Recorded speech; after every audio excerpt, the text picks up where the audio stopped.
Je joue avec bonheur, avec exaltation, la scène m'ennuie, je me sens éblouissante. Baise-moi, épouse-moi, bannis-moi. C'est moi le cocu, c'est moi qu'on engueule. Prends-moi, caresse, tue-moi. Orage au désespoir. Et voyez maintenant si cela vaut la peine de vous lever de votre fauteuil. Bonjour à toutes et à tous, bienvenue dans ce nouvel épisode de Hors Scène, le podcast qui dévoile les dessous du théâtre. Je m'appelle Alexandra Vépierre, je suis journaliste et un mardi sur 3, je reçois un ou une professionnelle du spectacle pour mieux comprendre ce milieu artistique. Aujourd'hui, je reçois Ezra, le fondateur et directeur artistique de la compagnie Organic Orchestra. Organic Orchestra, c'est une compagnie qui mêle performance musicale et art numérique. L'équipe est composée d'artistes, mais aussi de techniciens et d'ingénieurs, et ensemble, ils réfléchissent et agissent pour limiter l'impact énergétique de leur spectacle. Avec mon invité, on va se demander comment le spectacle vivant pourrait modifier ses pratiques pour être plus écologique. Quelles sont les différentes sources de pollution ? Quels moyens la compagnie Organic Orchestra a mis en place pour réduire son impact sur l'environnement ? Et enfin, est-ce que le fonctionnement du secteur qui incite à créer toujours plus de spectacles n'est pas à remettre en cause ? Bonjour ! Bonjour. Alors, pour commencer, donc vous, avec la compagnie Organic Orchestra, vous êtes intéressé à la sobriété et à l'autonomie énergétique. Comment vous en êtes arrivé à vous intéresser à ce sujet ? Effectivement, notre dernière création, qui s'appelle Oniri, et qui est en fait un cycle de création, nous a amené à essayer de jouer dans des endroits incongrus. Au travers d'Oniri, on a essayé d'une part d'expérimenter d'autres modes de déplacement pour les tournées, d'abord la voile, puis le vélo. Et puis on s'est rendu assez vite autonome à la fois dans nos instruments, mais aussi nos outils de diffusion, d'amplification sonore, de vidéo projetée, de lumière, etc. Et en fait, se posait assez naturellement pour nous la question d'essayer de modifier nos pratiques, parce que les enjeux écologiques sont fondamentaux aujourd'hui. Moi, j'ai eu une pratique de la scène qui m'a amené à voyager un peu partout dans le monde, parfois en partant jusqu'au Japon pour juste 48 heures. Ce qui est une super expérience, mais un peu un non-sens écologique. Et ça me plaisait assez d'imaginer qu'on se déplace de manière différente, sur des temps différents et avec des moyens de transport qui sont différents. On a essayé d'imaginer comment à 360, finalement, on pouvait réfléchir un petit peu différemment l'impact de notre créa. Alors, c'est pas évident parce qu'il n'est pas évident de transformer ces pratiques, parce qu'on utilise quand même tout un tas d'outils numériques, des ordinateurs, plein de machines qui ont des bilans carbone désastreux.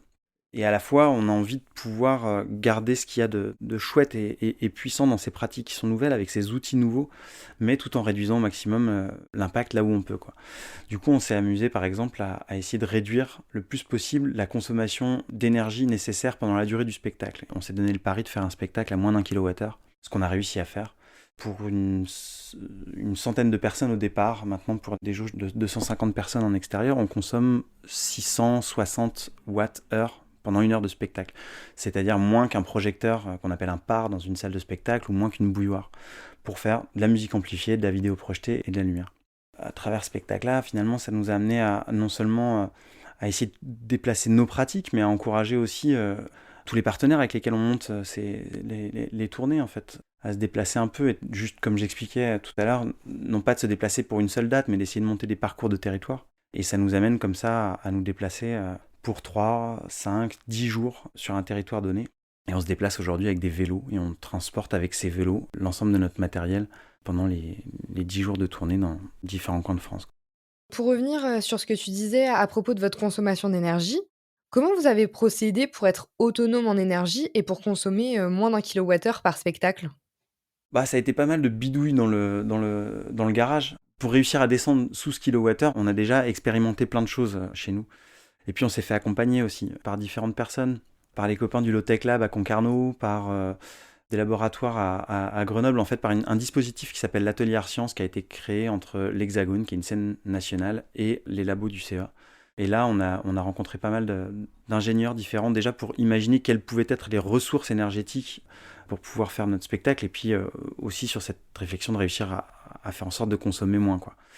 Donc ça a été pendant pas mal de mois beaucoup de prise de connaissance de ce qui se fait, d'évaluation, pour avoir essayé de jauger quel était le moindre impact, ou en tout cas le plus intéressant pour notre pratique.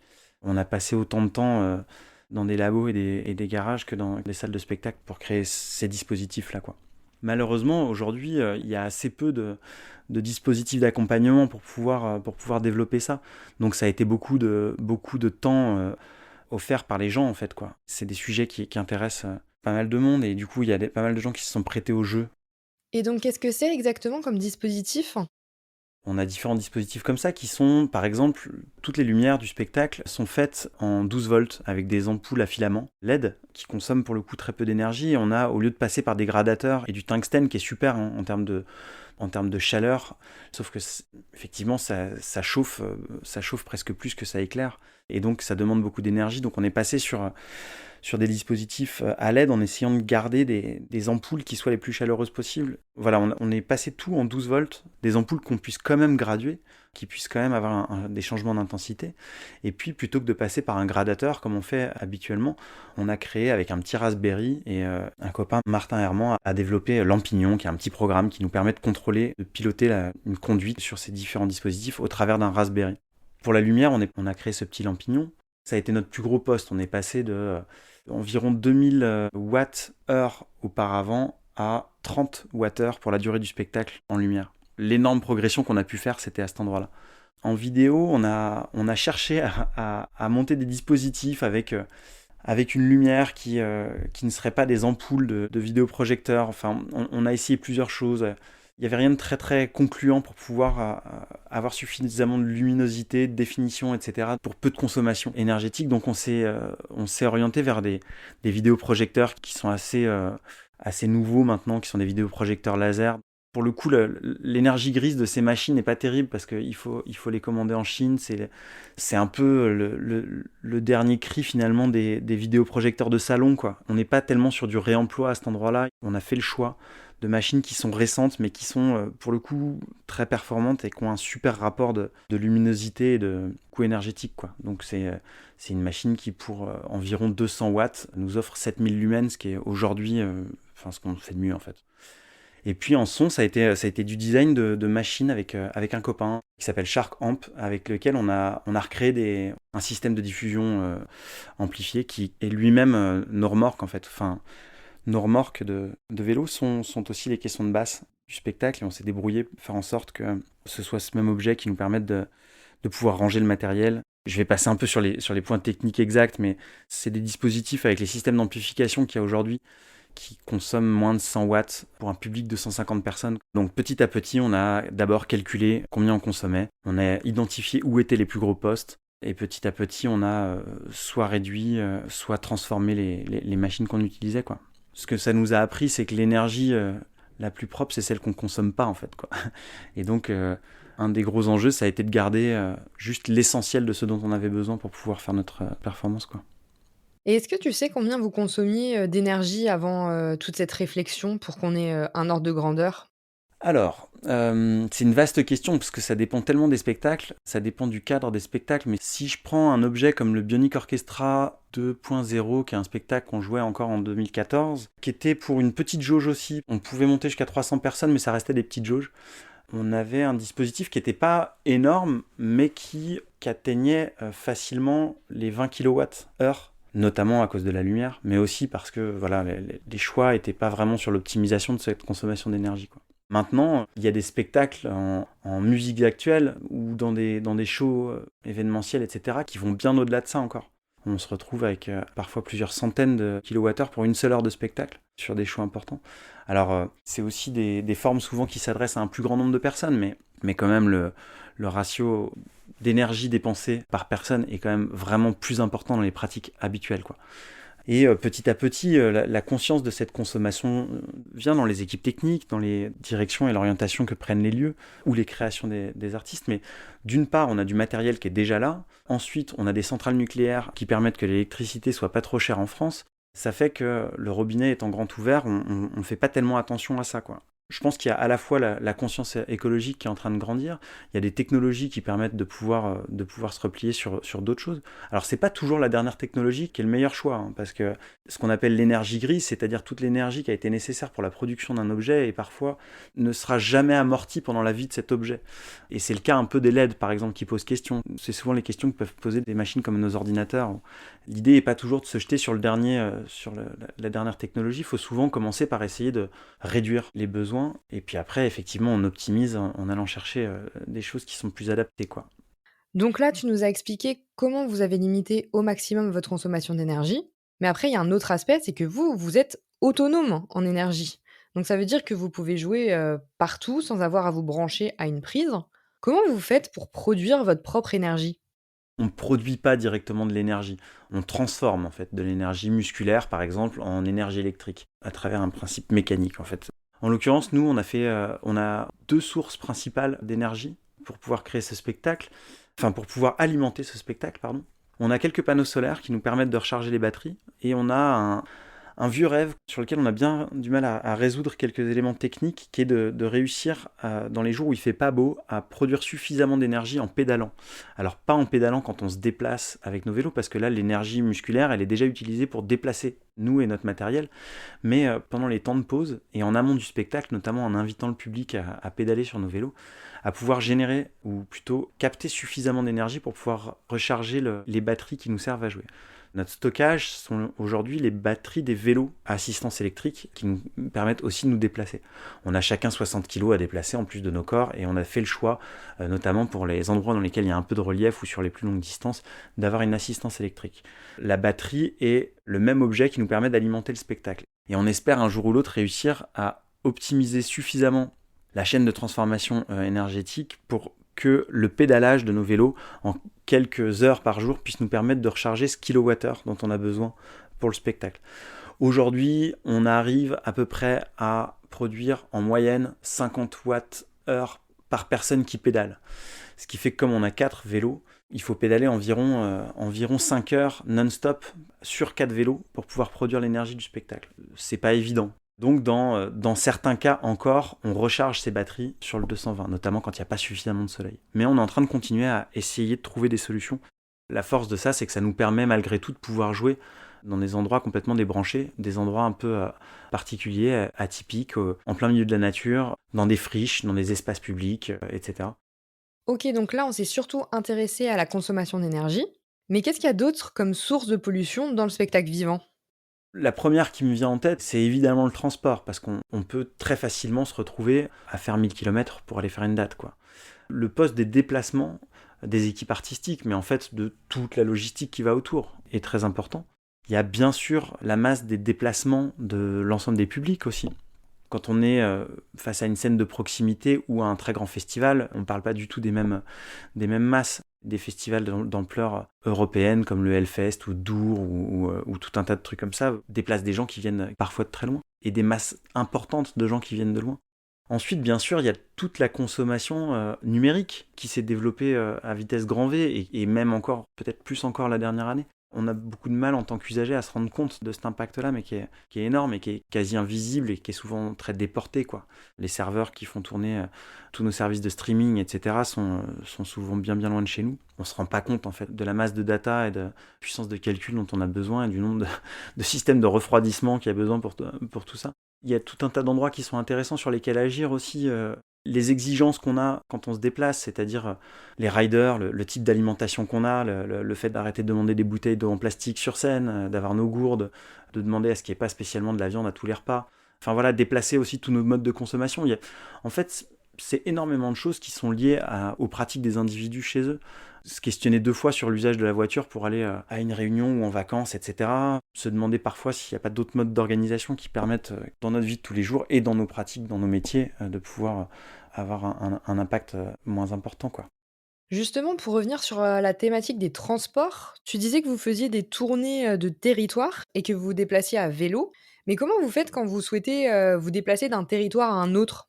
Pour les grandes distances, on a designé tout notre spectacle pour qu'il puisse rentrer dans les trains. Sauf que la SNCF ne nous permet pas aujourd'hui de pouvoir monter dans des trains avec des vélos, une remorque qui contient donc nos dispositifs de jeu et nos valises de bagages en plus de ça.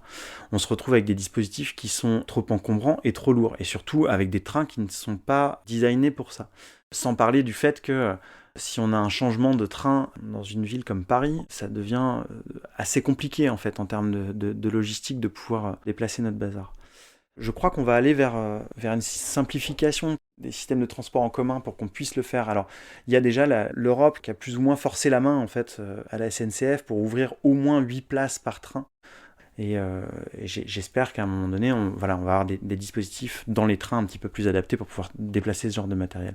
Pour l'instant, on a donc fait le choix de rester sur le moteur à explosion. On a un petit van qui nous permet, dans les grandes distances, de pouvoir déplacer et l'équipe artistique et l'ensemble du dispositif avec nos vélos qui sont accrochés derrière. Et dès qu'on peut, on éteint ce van et on se déplace à vélo après sur chacun des territoires.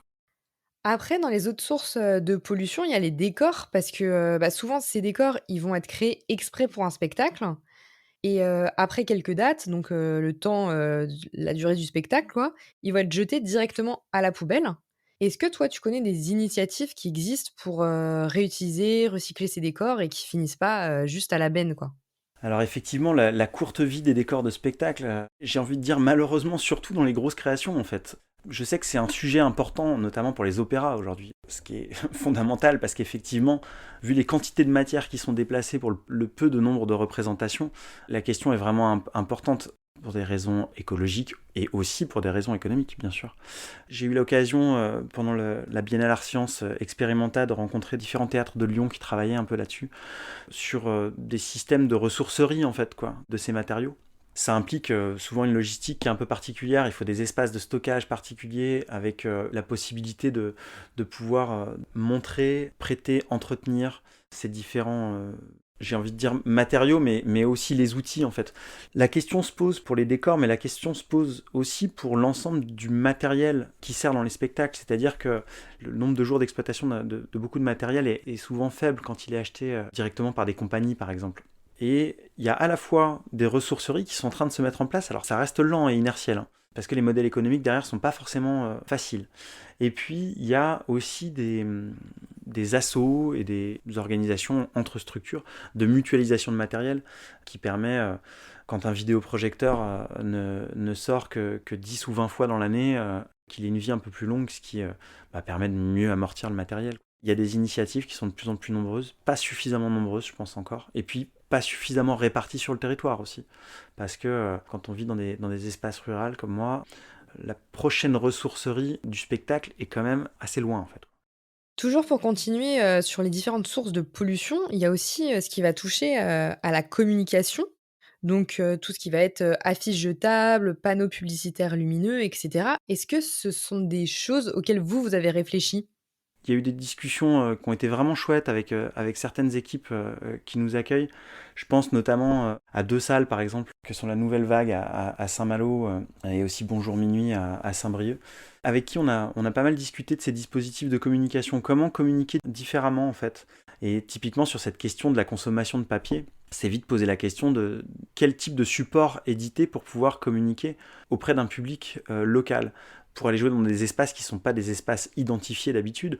Par exemple, dans les choses un peu amusantes sur lesquelles on a avancé, c'était d'imaginer de faire une série limitée en fait, des affiches et de se dire si on en tirait une centaine, et en appelant, pourquoi pas, quelqu'un qui fait de la sérigraphie dans le territoire, et de les numéroter, et que ces affiches qui sont collées dans les magasins, en fait, deviennent des petites pièces de collection, quoi. Et qu'on n'ait surtout pas envie de jeter ces objets-là. Donc il y a en tout cas ces pistes de réflexion-là qui ont été faites. Sur les enjeux de communication, il y a d'autres éléments qui sont, je parlais un petit peu du web tout à l'heure, on essaye de faire un boulot en ce moment dans la compagnie qui est la refonte complète du site, avec un site qui consomme énormément moins de data par page. Et je me suis assez peu attardé finalement sur les questions de communication, mais je pense que c'est tout un tas de petits gestes comme ça sur lesquels ça vaut le coup de faire attention, notamment sur la com. On voit dans les salles de spectacle souvent des lots d'affiches qui n'ont jamais été collées, qui ne seront jamais collées. Pareil pour les fly. Et voilà, d'apprendre à mieux dimensionner et à mieux diffuser tout simplement ces supports-là quand ils existent. Et au niveau du numérique, c'est quelque chose qui est, beaucoup utilisé sur, scène et même vous d'ailleurs, vous l'utilisez particulièrement. Est-ce qu'on pourrait pas se dire que puisque ça consomme beaucoup d'énergie, il serait préférable de pas l'utiliser? Alors en tout cas, je pense que c'est vraiment intéressant de se questionner à chaque fois qu'on décide d'utiliser un outil, de pourquoi on l'utilise. Ça implique déjà de commencer par avoir une culture commune grandissante sur ce que c'est les impacts d'une machine. Et puis d'avoir des échelles de valeur en fait. Parce que aujourd'hui, là, nous par exemple, on a choisi le kilowattheure parce que c'était assez facilement. On peut assez facilement se représenter ce que consomme pendant une heure en l'occurrence un objet. Mais les enjeux, par exemple, de volume en termes de carbone, de tout ça, c'est pas toujours facile de se rendre compte. Donc, je pense qu'il y a un gros boulot d'éducation, en fait, finalement. Faire grandir la culture commune sur ce que sont que les échelles d'impact qu'on a, quoi, en fait. Et donc, de pouvoir, à partir de là, se questionner sur est-ce qu'il est vraiment pertinent que j'utilise cette machine ou une autre? Est-ce que je peux pas simplement m'en passer? Et là, c'est aussi dans la manière dont les gens écrivent les pièces, finalement. Quel est l'impact qu'on cherche en fait? Est-ce qu'il est juste sensible? Est-ce qu'il est l'émerveillement? Est-ce qu'on a un propos qu'on veut défendre? Quand on a un propos qu'on veut défendre, est-ce que l'outil le plus magistral, j'ai envie de, enfin voilà, surprenant, extravagant, est vraiment celui dont on a besoin pour pouvoir servir le propos ou la sensation qu'on veut pouvoir transmettre? Voilà, je pense que ces questions-là, elles sont importantes et je crois que ça vient. Maintenant, je pense aussi que d'une part, les gens ne sont pas forcément armés. Et puis, de toute façon, on est dans une économie de marché aujourd'hui et où on est tellement assailli par la communication de la technologie du dernier cri. Il y a cet appétit gigantesque auquel on est très très poussé à grands coups de marketing. Ça implique, ça implique de s'intéresser un minimum, de prendre conscience un petit peu de ce que c'est que les impacts. Et là, à partir de là, on peut commencer à changer un peu nos pratiques, quoi. Pour poursuivre sur ce que tu dis, sur le point de vue artistique, si on veut être réellement écolo sur scène, il faudrait avoir une mise en scène très sobre, éviter d'avoir trop de décors, trop de lumière, et cetera. Est-ce qu'on y perd artistiquement? Alors parfois, oui, en fait, ma question juste avant, c'était est-ce que j'ai besoin de cet outil pour raconter ça ou pour donner cette émotion? Parfois, un outil peut être justifié, en fait, parce qu'il permet une écriture particulière. Typiquement, si je prends l'usage dans Oniri, là, dans notre spectacle, on a quand même 3 ordinateurs qui tournent sur le plateau. C'est le prochain gros endroit sur lequel on peut encore gagner. D'une pour la consommation énergétique en temps réel, mais surtout pour l'énergie grise. Ces ordinateurs, on les utilise parce que moi, par exemple, j'utilise le mien parce que j'ai un logiciel qu'on a créé qui s'appelle Le Grand Méchant Loop, qui est un logiciel pour faire de la performance musicale, qui me permet de manière très agile en fait, de manipuler de la matière sonore qui est enregistrée en direct. Et aujourd'hui, j'ai pas d'autre moyen de faire cette musique-là. Enfin, je n'ai que cet outil en fait pour faire cette musique-là. Si je change d'outil, je change d'écriture. Ça m'empêcherait pas de faire des spectacles. C'est-à-dire qu'à la base, je suis beatboxer, je fais de la musique avec ma bouche. J'ai besoin de rien, mon souffle. J'ai même pas besoin d'amplification. À la limite, si l'espace et la jauge sont adaptés, ça m'est arrivé d'ailleurs de faire des spectacles, des performances complètement a cappella. Et ça fonctionne. Il y a même quelque chose de super dans la simplicité. Maintenant, j'ai une écriture musicale qui induit cet instrument, qui est le Grand Méchant Loup, qui induit lui-même un ordinateur, un laptop, avec une certaine puissance de calcul, une certaine mémoire, etc. Je tiens à pouvoir continuer d'explorer cette écriture-là, et donc je tiens aujourd'hui à avoir une machine. Cette machine, je continue de la questionner parce qu'il y a petit à petit des ordinateurs vraiment moins consommateurs d'énergie et de ressources, de matériaux qui sont en train de débarquer. C'est pas encore tout à fait mûr, mais c'est ce qu'on appelle les Raspberry en fait, par exemple, enfin qui est un type d'ordinateur de ce type comme ça, qui sont des ordinateurs très petits, très peu chers, avec très peu de matériaux pour pouvoir les faire. On est en train de voir comment faire tourner le Grand Méchant Loup là-dessus, mais j'en suis pas tout à fait là encore. Oui, une technologie peut être justifiée. Quelque part, toutes les formes peuvent se justifier. Il faut juste s'assurer qu'elles sont bien pertinentes par rapport à ce qu'on a à faire et pas s'en servir simplement comme des gadgets. C'est là que c'est un peu dommage. On a un attrait de l'émerveillement et de la technologie qui est tel qu'on peut souvent cumuler énormément, et je me suis déjà fait prendre au piège à de multiples reprises, d'utiliser un artifice, en fait, quelque chose qui est pas forcément, qui sert pas vraiment ni le spectacle, ni le propos, et on peut vite les cumuler en plus dans un même spectacle, quoi. Après, est-ce que tu penses pas qu'il y a un problème avec le fonctionnement même du spectacle vivant en France? Parce que là, finalement, tout est organisé selon une obsolescence programmée. On va créer un spectacle qui va vivre un temps très restreint, peut-être 1 an, voire quelques mois. Et après, on passe à un autre spectacle, puis un autre, etc. Est-ce qu'il faudrait pas faire évoluer les choses à ce niveau-là? Je suis hyper d'accord avec ça. Oui, tout à fait. Je pense que les spectacles ont besoin de temps pour mûrir. Surtout, plus un spectacle est complexe, plus il a besoin de mûrir.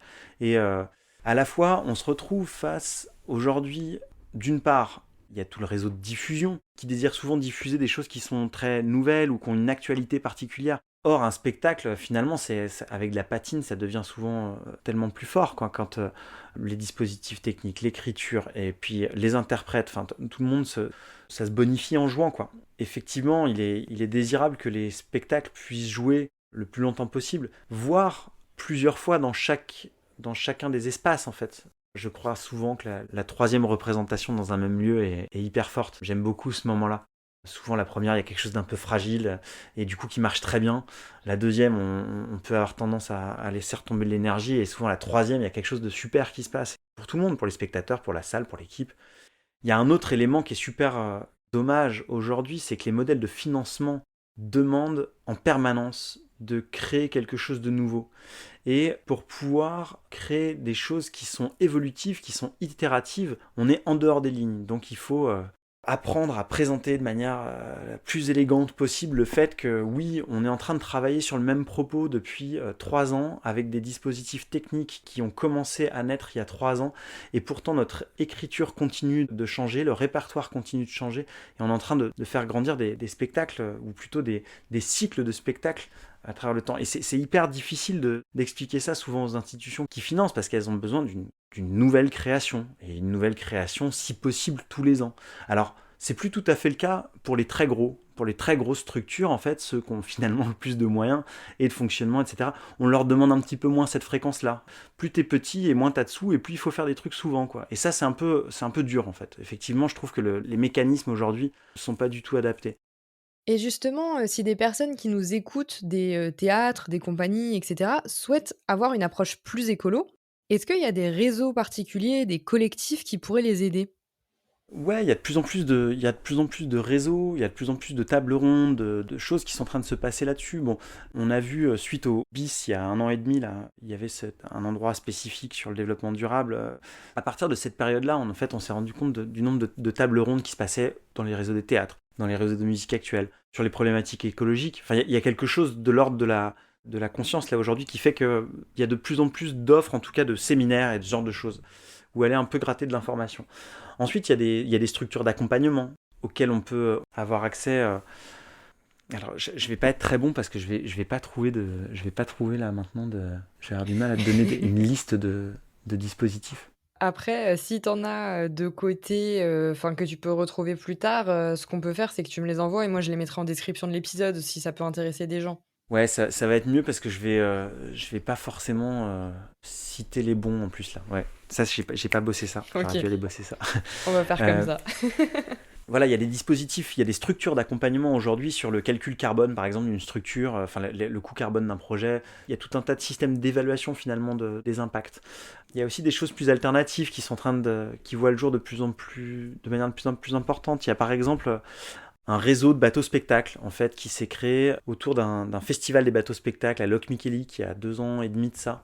Et il y a une liste internet qui s'appelle Intergalactique. L'Intergalactique des bateaux spectacles, c'est quelques dizaines de bateaux spectacles qui échangent. Donc là-dessus, c'est des plateformes intéressantes parce que ça cherche justement à développer de la tournée sur du temps long et sur des territoires maritimes en France et ailleurs, quoi.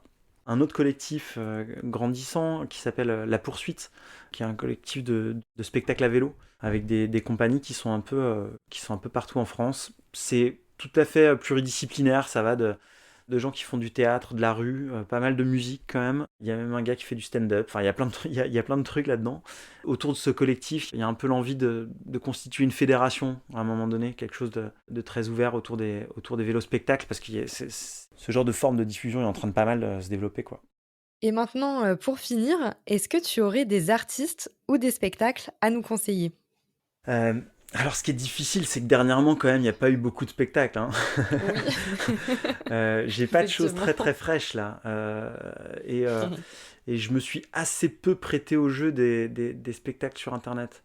J'en ai vu quelques-uns quand même, mais je suis éventuellement des choses justement qui m'ont touché. C'était toute une petite série d'Arte autour du corps et du cirque là. Bah justement, ça me fait penser à une compagnie que j'aime beaucoup qui s'appelle Le Barreau d'Evel, qui est une compagnie toulousaine qui fait des spectacles très très poétiques. Il y a plein de choses là, je m'apprête à découvrir, à rencontrer plutôt un personnage qui est assez chouette, que j'aime bien, qui s'appelle Suis-je fou, qui est un musicien qui fabrique ses synthétiseurs. Il fait donc de la synthèse, quoi. Vraiment, il manipule du signal électrique en fait pour faire du son. Et Suis-je fou s'est amusé à fabriquer quoi, en DIY quoi, ses propres synthétiseurs. Il va faire la première partie de certaines des dates qu'on va faire cet été.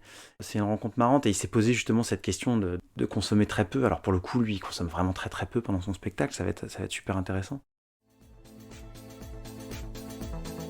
Merci beaucoup à Ezra de nous avoir partagé son expérience.